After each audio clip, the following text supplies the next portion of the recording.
By the way, I would like to add for some more. Meron pa ho tayong isang hindi nasasagot hanggang ngayon.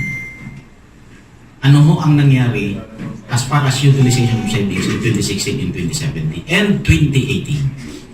Take note that was propounded, I was the one who propounded it before the Secretary of the DBM during the question award. Until now, he promised that he will submit the augmentation, the savings generated for that particular year, but until now, we did not receive. Why? Why? From 2002 and 2015, there were reports, concrete reports, but until now, they're just telling us that they submitted to Congress. All reports are reflected in sources and budgetary expenditure and social financing. Wala ko dyan, hindi nyo makikita.